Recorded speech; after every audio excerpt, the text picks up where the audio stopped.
이 시간 저희들이 민수기서 4장을 읽었습니다. 여러분, 민수기서 4장은 이제 그 회막, 즉 성막에서 일할 레위 사람들의 명단이 기록이 되고 있고요. 우리가 이미 3장에서 하나님께서는 모세와 아론에게 레위 지파 사람들을 1개월 때부터 남자아이들을 계수하라고 말씀하셨죠. 그래서 22,000명이 계수가 됐습니다. 그리고 그들을 갖다가 하나님의 소유로 그렇게 삼겠다라고 하나님이 말씀하셨죠. 그것은 하나님께서 애굽에서 나올 때에 모든 애굽의 첫 장자, 또 첫 새끼들은 다 죽음을 당했지만은 어린 양의 피를 가지고 문설주를 발랐던 이스라엘의 백성의 집에는 장자들이 죽지 않았죠. 첫 짐승도 죽지 않았습니다. 이것은 하나님께서 핏값으로 산 것이다, 내 것이다 해서 그들을 대신해서 레위인을 하나님의 소유로 삼는다라고 하나님께서 말씀하신 것이 3장이었습니다. 그때는 1살부터 이렇게 1개월부터 남자아이들의 숫자를 세웠는데요. 이제 여러분 4장에서는 그들 중에서 이제 성막에서 일할 수 있는 그러한 레위 그 지파의 사람들의 명단을 그 이름을 적게끔 그렇게 합니다. 그래서 그 숫자를 세보니까 마지막에 있었던 8,580명이 되었다라고 말하고 있습니다. 그래서 여러분 4장에서는요 형식적으로 그들의 숫자를 세고 끝나는 것이 아니라 실제 그들이 성막에서 어떤 식으로 봉사해야 될 것을 구체적으로 기록하고 있는 장이 바로 4장이 됩니다. 사람들은 각각 개인에게 어떤 임무가 주어지지 않는다 그러면은, 사명이 주어지지 않는다 그러면은 그의 시간을 낭비하고 또 남에게 핑계대고 자기의 일을 게을리할 그러한 성품을 가진 것이 바로 우리 인간의 모습이죠. 그래서 우리가 군대 가는 사람 알겠습니다만은 군대에서는 각자에게 일을 부여를 합니다. 그럼 자기가 맡은 일을 막 열심히 하는 거예요. 그래서 여러분 4장에서는 특별히 여러분 레위 지파의 그런 일들을 갖다가 하나님께서 직접이요 이렇게 구분을 해서 그들에게 맡기는 내용이 나오고 있어요. 여러분 이 일이요 모세나 아론이 창작해내서 그렇게 맡기는 게 아니에요. 하나님께서 직접 섬세하게 그렇게 레위 지파의 일들을 맡기는 것입니다. 우리가 이 세상에 올 때도요 하나님께서 우리를 이 땅에 보내신 거예요. 우리가 잘 아는 로마서 8장 29절 30절에서 천지가 창조되기 전부터 하나님의 백성은 하나님께서 아셨다라고 얘기합니다. 그리고 하나님이 정하시고 하나님이 부르신 거예요. 예수의 보혈로 의롭다 하시고 하나님이 견인하셔서 영화로운 그 땅까지 우리의 영광을 입히신 분이 하나님이시죠. 그러니까 하나님은 별 숫자 하나하나를 세시는 것처럼 예수님께서 양떼 한 명 한 명의 한 마리의 이름을 불러내신 것처럼요. 저와 여러분도 한 명 한 명을 이 땅의 주인공으로 삼으신 거예요. 이 땅을 보내실 때 하나님은 하나님의 그러한 목적과 아름다운 계획을 가지고 우리를 이 땅에 보내신 것입니다. 그래서 우리는 그것을 놓고 하나님 앞에 기도하는 것이에요. 하나님 나를 왜 이 땅에 존재케 하셨습니까? 내가 이 땅에서 할 일이 무엇입니까? 하면서 말씀을 보면서 성령께서 우리 마음에 주시는 마음을 따라서 우리가 성령의 인도하심 받고 이 땅에서 살아가는 거예요. 그것이 곧 충성스럽게 일하는 자가 되고 그 일을 다 마치고 주님 부르실 때에 우리가 주님 앞에 서서 충성된 자로 주님의 기쁨과 또 주님의 영광, 주님의 칭찬 그 모든 것들을 우리가 받게 됨을 알게 합니다. 여러분 특히 오늘 우리가 인생에 있어서 삶을 그 목적을 잃어버릴 때 무엇을 해야 될지 알지 못할 때 우리는 민수기서 4장을 깊게 묵상하면서 하나님 앞에 물어야 됩니다. 하나님 나는 뭘 해야 됩니까? 내가 어디에 속해 있습니까? 내가 제사장의 그러한 일들을 해야 됩니까? 아니면은 하나님 내가 고앗 자손이 성막 안에서 행하는 일들을 해야 됩니까? 아니면은 게르손 아니면은 무라리 하나님 그 맡긴 역할이 무엇입니까? 하면서 하나님 앞에 묻고 충성된 자로 하나님 앞에 서기를 원합니다. 우리의 존재 이유를 우리가 깨닫는 귀하고 복된 시간 되기를 원합니다. 자, 4장 1절을 보니까 여호와께서 모세와 아론에게 말씀하여 이르시되 하면서 하나님께서 정하신 거예요. 이제 숫자를 세워라. 근데 여러분 놀라운 일이 발견하게 되죠. 전쟁에 나갈 숫자를 셀 때는 20세 이상으로 합니다.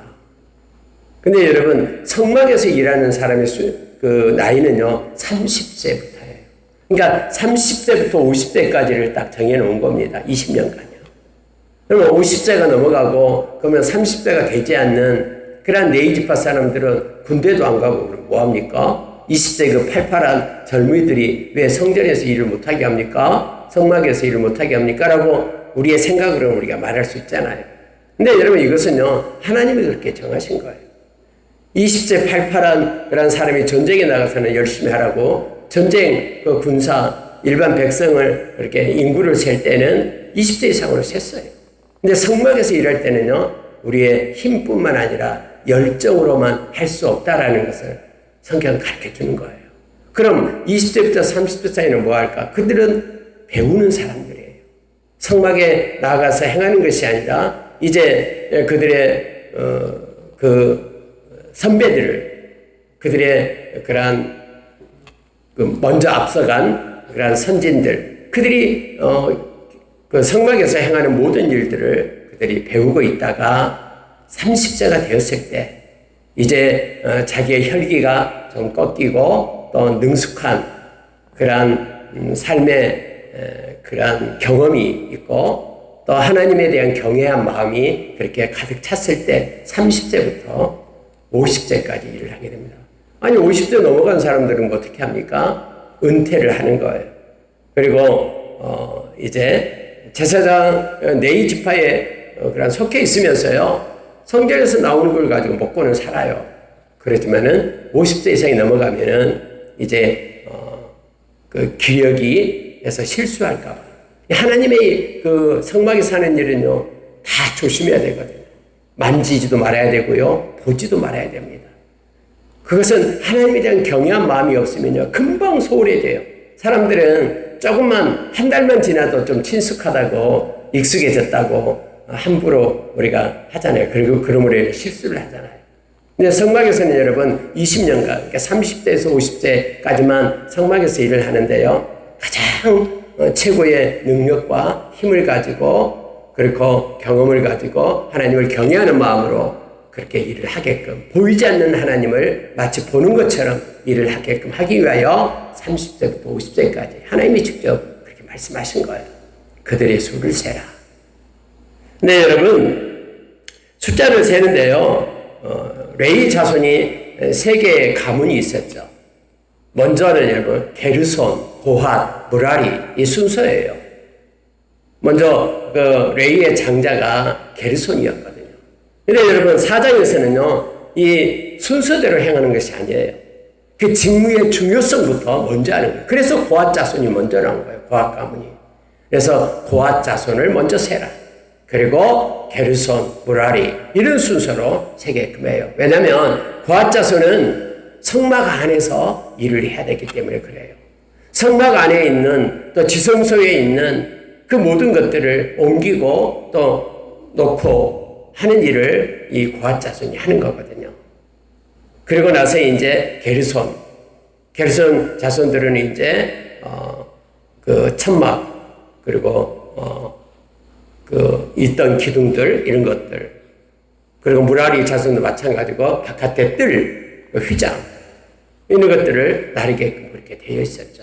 그래서 성막에서 가장 중요하게 여기는 기구들 뭐 증거견이 또 금제단이니 뭐 놋제단이니 이런 거 다요. 분향단이니 떡상이니 이런 모든 것들을 등잔대니 이런 것들을 옮기는 것은 고핫 자손이 하는 거예요. 그래서 중요성의 그 직무대로 해서 고핫 자손을 먼저 계속하게끔 그렇게 합니다. 근데 여러분 중요한 것이 있어요. 자, 5절에 보시기 바랍니다. 진영에 전진할 때에 아론과 그의 아들들이 들어가서 칸 막은 휘장을 걷어 증거계를 덮고 그 위에 해달의 가죽으로 덮고 그 위에 순청색 보자기를 덮은 후에 그 채로 깨고 이렇게 되어 있어요. 근데 놀라운 건 뭐냐면 성막 안에 있는 모든 기구들은요, 그것을 쌓는 데는 레위 고핫 자손들이 할 수가 없어요. 그것은 제사장의 몫이에요. 그러니까 제사장이 맨 먼저 하는 일이 뭐냐 그러면은 이 증거궤를 쌓는 것이 맨 먼저예요. 하나님의 임재가 있는 그런 언약궤를 가장 먼저 쌓아요. 근데 뭘로 쌓냐 그러면은 지성소와 성소 사이에 있는 휘장이 있잖아요. 그 휘장을 먼저 뜯어내요. 그래서 그 휘장을 가지고 언약궤를 먼저 덮어요. 보지 못하게. 그렇게 먼저 덮어요. 그리고 나서 해달의 가죽으로 덮습니다. 해달의 가죽은 그것은 이제 옮길 때에 비가 오거나 할 때는 물이 들어가지 않도록 해달의 방수 역할을 해요. 해달의 가죽으로 덮은데 다른 모든 기구들은요, 마지막에 다 해달의 가죽으로 덮어서 이동을 해요. 근데 여러분, 증거궤만큼은 해달의 가죽으로 덮고 나서 순청색 보자기로 덮어요. 그 위에 다시 한 번. 그래서 멀리서 보더라도 순청색 보자기가 보이는 것은 이게 증거궤가 되는 거예요. 그래서 꿰게끔 궤를 꿰서 어깨에 메고 가게끔만 딱 해두는 거예요. 그리고 나서 이제 성소에 있는 이제 떡상을 또 하는데요. 자, 성경이 이렇게 되어 있잖아요. 자, 7절 보십시오. 진설병의 상에 청색 보자기를 펴고 대접들과 숟가락들과 주발들과 붓는 잔들을 그 위에 두고 또 항상 진세라는 떡을 그 위에 두고 홍색 보자기를 그 위에 펴고 그것을 해달의 가죽 덮개로 덮은 후에 그 채를 깨고 이렇게 되어 있어요. 그러니까 여러분, 이 떡상에서는 중요한 게 뭐냐면 떡상에 필요한 진설된 모든 기구들도 다 같이 쌓여. 그리고는 이제 마지막에 해달 가죽 덮개로 덮어요. 근데 여러분 뭣도 가져가냐면요, 거기에 있는 떡도 가져갑니다. 우리가 떡은 일주일에 한 번씩 이렇게 진설하잖아요. 2줄로 6개씩 이스라엘의 그런 지파를 상징하면서 하나님께서 생명의 떡이 된다라는 것이죠. 예수님께서 나는 세상의 생명의 떡이다라고 말씀하셨잖아요. 요한복음 6장 35절에서. 근데요, 그 떡을 버리고 가는 게 아니에요. 진설된 그 떡 그대로를 싸가지고 가는 거예요. 거기에 있는 모든 것들요. 그래서 여행 중에도 행진 중에도 하나님께서는 모든 것, 이스라엘 백성을 먹이고 입히시는 하나님 되심을, 함께 하시는 하나님 되심을 상징적으로 나타내는 거예요. 그리고 그 해달 가죽으로 마지막 덮개를 삼습니다. 그 밑에 등잔대도 마찬가지입니다. 다 등잔대에 필요한 그러한 것들을 갖다 다 도구들을 갖다 집어넣어요. 모든 기구들을 덮고, 그 다음에 청색 보자기를 펴고, 그 다음에 해달 가죽 덮개로 덮어서 가져가요. 마지막이에요. 자, 이러한 모든 일들을 누가 하냐 그러면은 고핫 자손들, 그들 30세에서 50세 그들이 하고 있음을 보게 됩니다. 자, 15절로 가겠습니다. 진영을 떠날 때에 아론과 그의 아들들이 성소와 성소의 모든 기구 덮는 일을 마치거든. 이렇게 되어 있죠. 여러분, 아론의 아들은 2명밖에 없었잖아요. 2명은 먼저 죽었고요. 그러니까 3명이서 이걸 다 하는 거예요. 근데도 일손이 부족하는데 도와줘서는 안 돼요. 왜요? 그 일은 제사장의 몫이기 때문에 그래요. 만약 도와준다라고 가서 막 고핫 자손들이 들어가가지고 성막에 들어갈 수 있으니까 들어가가지고 막 같이 뭐 짐을 싸주고 막 이러면 안 돼요. 만지면 죽어요. 그리고 눈으로 봐도 죽어요. 그래서 이것은 제사장들만 하는 거예요. 3명이서 그것을 합니다. 그래서 그 일을 다 마치면은 이제 고핫 자손들이 와서 매고 가는 거예요. 그러나 성물은 만지지 말라, 그들이 죽으리라. 성막 물건 중에서 그것들은 고핫 자손이 맬 것이며 이렇게 되어 있잖아요. 만지면 안 돼요. 그래서 여러분, 다음에 우리가 잘 아는 그 다윗이 언약궤를 메고 올 때에 막 수레에 싣고잖아요. 메고 가야 되는데. 그래가지고는 막 이렇게 소들이 날뛰니까는 언약궤가 넘어지려 하니까는 우사가 다 붙잡잖아요. 안 졌어요. 그래서 그가 죽게 되는 거예요. 그리고 여러분, 우리가 잘 아는 그 엘리 제사장의 아들이었던 홈리와 비느하스가 있었잖아요. 근데 전쟁에서 막 지니까 블레셋하고 그 전쟁하는데 언약궤를 메고 가면은 하나님이 도와줘서 이길 거라고 생각하면서 언약궤를 메고 막 전쟁터로 나가잖아요. 그리고 전쟁터에서 언약궤를 뺏겨버려요. 그래서 사람들이요, 이제 꽉 우리가 언약궤 뺏어왔다. 블레셋 사람이 좋아가지고 블레셋에 있는 5개 큰 도시가 있잖아요. 그것을 막 보잖아요. 박수 치면서. 근데 여러분, 그걸 보는 자마다 질병이 걸리고 죽게 되죠. 다음에 여러분, 언약궤가 이스라엘로 돌아올 때도 역시 이스라엘 백성들도 그걸 보았다 했잖아요. 뭐가 있나? 그들이 다 죽었다고 나타나죠. 그러니까 만지는 자와 보는 자가요, 이런 제사장이 아니면 다 죽게끔 그렇게 되어 있어요. 하나님의 경외함이 마음이 없이 행한다라는 거예요. 하나님이 정해진 것은요, 말씀으로 정했기 때문에. 근데 왜 하나님이 그렇게 정했습니까? 그건 하나님께서 하시는 주권이에요. 하나님이 주권적으로 그렇게 행하신 거예요. 우리의 이성으로 판단으로 맞지 않은 우리의 생각으로 맞지 않고 틀리고 부딪히는 것이 있잖아요. 근데 우리는 그럴 때마다 우리의 생각을 사로잡아서 말씀 아래에 두는 순종의 삶을 살아야 된다라고 우리가 고린도후서 10장 4절 5절에서 우리에게 가르쳐주고 있습니다. 자, 이와 같은 성막 아래에서 일하는 것은 누가 주장을 하냐면요, 엘리야살이에요. 엘리야살 제사장이 주관하고 있습니다. 자, 20절 보시기 바랍니다. 그들은 잠시라도 들어가서 성소를 보지 말라. 그들이 죽으리라. 그러니까 레위인들은요, 우리가 여러분 성막을 보면은 이렇게 돼 있잖아요. 레위인들은 성막에서 일하는 사람들이죠. 가장 먼저 이렇게 100규빗, 50규빗 울타리가 있잖아요. 그 울타리 안으로 레위인이 아닌 일반 사람들이 들어오면 그들이 죽어요. 그럼 레위인들은 이 100규빗, 50규빗, 마지막, 장막이 있죠. 울타리에는 문이 동쪽에 하나만 있어요. 20규빗으로 하나의 문이 있죠. 그 문 안으로 들어올 수 있는 사람은 아까 여기서 말하는 30세에서 50세에 있는 그러한 레위 지파 사람들이에요. 성막에서 일을 해요. 성막에 들어가자마자 놋제단이 있죠. 그러면 그 앞에 물두멍이 있죠. 그리고 성소가 있어요. 성소 휘장을 안으로 들어와야 돼요. 근데 성소 휘장을 안으로 들어가는 사람은 레위인이 못 들어와요. 제사장만 들어갈 수 있어요. 그리고 성소 안에도 이제 북쪽으로는 떡상이 있고 남쪽으로는 등잔대가 있고 또 앞에 휘장이 있잖아요. 휘장 앞에는 금으로 만든 그런 분향단이 있어요. 그리고 휘장 뒤에는 이제 지성소가 있죠. 근데 지성소 안에는 아무도 못 들어가요. 대제사장만 들어갈 수 있어요. 그러니까 하나님께서요, 이걸 이렇게 규칙적으로 하나님의 질서대로 이렇게 정해놓은 거예요. 다음에 성전을 만들 때는 성전에는 이제 이방인들이 들어올 수 있는 이방인의 뜰을 만들어 놨어요. 그 이방인의 뜰을 넘어와서는 안 돼요. 또 여인들이 올 수 있는 뜰을 만들어 놨어요. 그것을 넘어와서는 안 되죠. 그래서 지성소에 들어온 사람 대제사장, 성소에 들어올 수 있는 사람은 그다음에 제사장들도 들어올 수 있고, 그러면 성막 안에는 레위인들, 성막 밖에 일반인들이 있어야 됨을 그렇게 성경은 구분해서 하나님께서 정해놓은 겁니다. 자, 여러분 이제 21절에 가면은 이제 여호와께서 모세에게 말씀합니다. 게르손 자손도 이렇게 계수해라. 30세 이상 50세까지 그렇게 말해라. 그렇게 숫자를 셉니다. 그리고 이다말에게 맡겨요.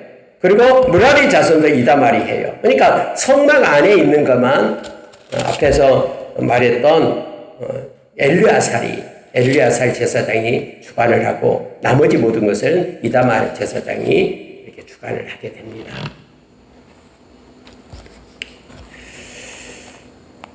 자, 여러분 34절로 내려가겠습니다. 모세와 아론과 회중의 지도자들이 고핫 자손들을 그 종족과 조상의 가문에 따라 계수하니 숫자가 2,750명이었어요. 게르손 자손은요 2,630명이었어요. 무라리 자손은 더 많아요. 3,200명이었어요. 그래서 다 합해가지고 계수된 사람의 숫자가 8,580명이라 이렇게 되어 있습니다. 이 사람들이 이제 성막에서 하나님께 속한 자로 일을 하게 됩니다. 그럼 보십시오. 지금 이 사장에 나와 있는 것들은 이제 성막이 움직일 때이죠. 하나님의 성막 위에 구름기둥, 하나님의 임재가 있어요. 그래서 이 구름기둥이 성막 위로 딱 떠오르면은 이제 이 웨이 사람들은요, 이제는 일하기를 준비하고 있는 거예요. 다른 모든 백성들은 자기 장막을 쌓고 있는 거예요. 그리고 제사장이 성막에 안에 있는 모든 기물들을 이렇게 꾸리면은 고앗자손이 와서 메고 가고요. 나머지 것들은 이제 게르손과 므라리, 그런 자손 웨이 족속이 와서 이제 다 그것을 거두어서 가게 되는 거예요. 그러면 이제 다시 옮기고 있는 그런 구름기둥이 이제 멈춰요. 그러면 그곳이 바로 이제는 성막을 칠 장소가 되는 거예요. 그래서 이 순서대로 성막을 치고, 이 우리가 봤던 1장과 2장에서 동쪽, 서쪽, 남쪽, 북쪽의 지파들이 자기 장막을 치게 되고, 성막 주위로는 네 지파 가정들이 성막을 치게 되고, 특히 성막 앞에 동쪽에는 제사장 가족만 그렇게 장막을 치게끔 그렇게 되어 있어요.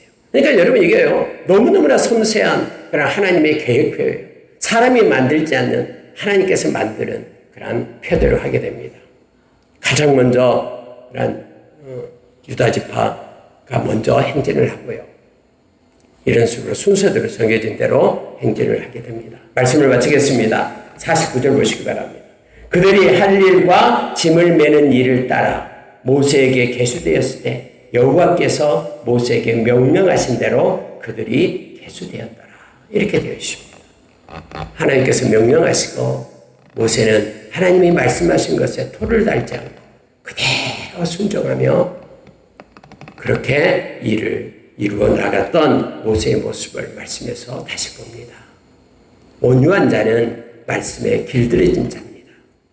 그래서 모세가 세상에서 지면에서 가장 온유한 자가 모세였다라고 말하죠. 모세는 하나님의 말씀대로 길들여져서 그대로 자기의 생각을 더하지 않고 불평하지 않고 순종했던 사람이 모세였습니다. 우리가 예수님께서 겸손하고 온유하신 분이 예수님의 마음이 되었어요. 그렇게 성경 말하는 거예요. 마음이 온유하고 겸손하니 이렇게 말씀하잖아요. 예수님께서 친히 말씀을 합니다. 마태복음 11장 28절에서 나는 마음이 온유하고 겸손하니. 여러분, 온유한다라는 것은 하나님께서 말씀하신 그대로 길들여져서 말씀대로 순종하는 삶을 산다라는 거예요. 예수님께서 이 세상에 오셔서 그는 근본 하나님과 본체예요. 하나님과 동일한 분이에요. 그러나 그것을 비워서 이 땅에 오신 낮고 천한 이 땅에 종의 형체로 오신 분이 예수님. 그래서 겸손하신 분이 예수님이에요. 이 땅에 오셔서 자기 뜻대로 행하신 것이 아니라 말씀을 따라서 십자가에서 죽기까지 행하신 분이 그분이죠. 그래서 그분이 말씀을 따라 살았기 때문에 온유한 분이라는 거예요. 저와 여러분도 예수님의 성품을 닮아서 말씀에 길들여진 온유한 자로 우리가 살기를 원합니다. 온유한 자는 복이 있다라고 주님 말씀하시면서 땅을 기업으로 얻을 것이다라고 말했습니다. 결국 영원한 우리에게 주어진 기업, 하나님의 나라를 소유할 백성, 온유하고 겸손한 하나님의 백성으로 우리가 살아가기를 예수의 이름으로 축원합니다. 함께 기도하겠습니다. 하나님 아버지 감사합니다. 하나님께서는 정하시고 하나님은 부르시고 이 시대 가운데 우리를 불러 하나님의 자녀로서의 삶을 살아가게끔 은혜를 주시며 감사합니다. 우리가 인생을 어떻게 살아갈 것인가 주님께서는 이미 우리에게 말씀을 주셔서 말씀대로 살아갈 것을 요청했습니다. 하나님은 늘 우리가 말씀과 기도로 깨어있어 성령의 인도하심을 받는 우리가 되도록 역사해 주시옵소서. 열방 마스크스과 모든 권속들 아버지 이곳에서 함께 예배하는 모든 자들 하나님께 참된 예배자로 말씀과 기도의 사람으로 성령의 인도하심을 받는 그래서 이 땅의 존재 이유대로 살아가서 하나님 앞에 칭찬받는 충성된 자로 살았다라고 주님의 은혜 가운데 주님의 영광을 받는 모두가 되도록 하나님 인도해 주시옵길 원합니다. 모세와 아론은 하나님께서 말씀하신 대로 섬세하게 순종하면서 하나님의 뜻을 이루시고 하나님의 인도하심을 받았습니다. 하나님 우리도 오늘 하루 하나님의 말씀 안에 거하게 하여 주시고 하나님께 영광 돌리는 순종함으로 아버지 하나님의 믿음을 주님께 드리는 우리가 되게 하여 주시옵소서. 만나는 사람 행하는 일들 가운데 하나님 간섭하시고 이끌어 주시옵소서. 주님께 감사드립니다. 예수님 이름으로 기도합니다.